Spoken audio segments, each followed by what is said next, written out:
I'm a huge fan of the Call of Duty franchise, and now they just recently released Call of Duty Black Ops Cold War. And I play a character by the name of Mendo Garcia, who is a former Cuban assassin who's now basically a gun for hire. And so I'm the face of that character.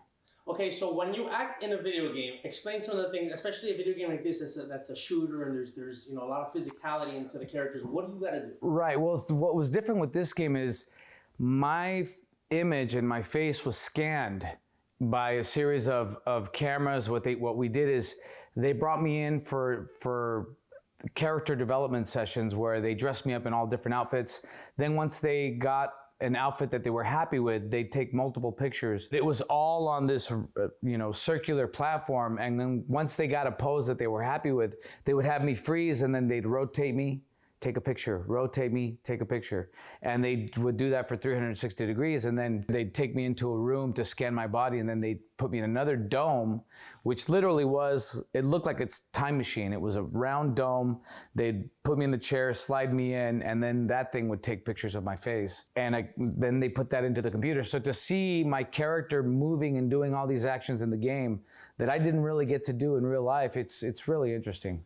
I had done a previous game where I did motion capture, where it's performance capture of your face and your body, and you're wearing a special suit that has all these little reflective dots, and you're wearing headgear that has a little camera that's constantly filming your facial expressions, and then you have a series of painted dots on your face that are reflective. So they're able to capture on the computer, they're able to capture the movement to your face, they're able to capture the movements of your body and feed that into a computer and basically recreate you in your computer form. This game, the motion capture portion of the game for the cinematic, or what they call the campaign, was done in Chicago. I wasn't a part of that. That was another group of actors that they utilized for that. There's so many moving parts in this thing that you don't realize that when you play the campaign, and sometimes you see those little cinematic moments, that's all done with actors. And then you have the in-game action, which is generated by computers utilizing the information that they've captured of your face and your body. So they can make you do whatever the computer wants you to do. Call of Duty Black Ops Cold War is a game by Activision in cooperation with a company called Treyarch and Raven, were the companies that helped develop the technology, or helped with producing the content for the game. And so they all worked together to create this game in a long franchise of games. I think this is like the 12th or the 13th release of a Call of Duty game. I may be slightly off in that number, but it is a famous franchise that many people have been playing for years, myself included. So, it's say that question one more time. I'm sorry, I sidetracked myself. What's the plot line, Ross? Well, the plot line is basically you pick your character. And there's three components of the game. The first component is the campaign, which you begin the storyline, and it's like a movie. It's like being a part of a movie. You see it all from beginning to end, completing different missions. And as you complete different missions, you are introduced to different characters. Some characters may be new in the franchise. Some characters may be from previous versions of the game. So there's a history to some of these characters dating back many versions of the game. So there's a lot of fanfare going on with that, and a lot of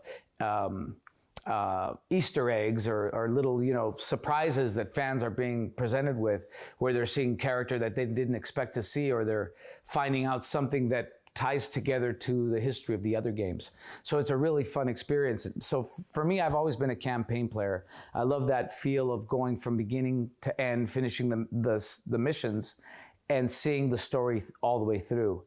The other component to the game is multiplayer.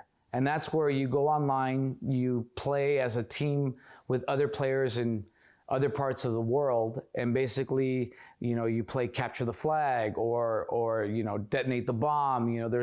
There's a few different missions in multiplayer. I haven't played multiplayer as much because I find that I'm getting killed very quickly.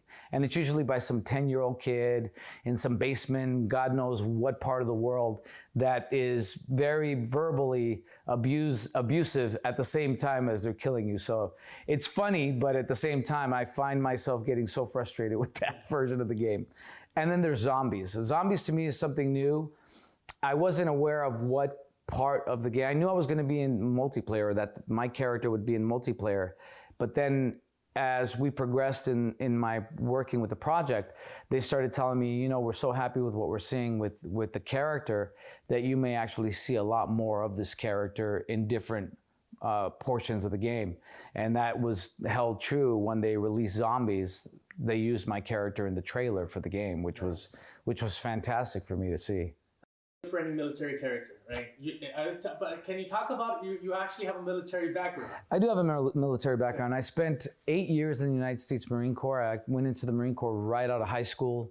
I graduated on a Thursday. Friday, Saturday, Sunday, Monday morning, I was on my way to boot camp and spent 8 years in the Corps. Wow. And so, let me ask you this. When you go off something that has a military background or a military character, do you lead with the fact that you have a military background, or is that something that you don't even say? I just keep it in my back pocket, but it works nicely for me, especially in something like this, when they started handing me weapons and they saw that, even though the weaponry that they were handing me, they would tell me it's not loaded or it's fake, I still treated it with the amount of respect that I would any kind of real weaponry. And that is from my military experience, to never, even in training, you always are, assuming that everything that you're holding is live. And so for not just my safety, but those around me, that military experience really came in handy when I started handling the weapons and started maneuvering. They looked at me like, okay, you've done this before. And then that's when I brought up the fact that I had served in the military, which they loved, actually. That's amazing, man. And thank you for your service, man. Thank you, thank you. I think we got everything, man. Is there anything else that you wanna tell us about? I just want to do a little tap dance number for you. No, I'm just kidding.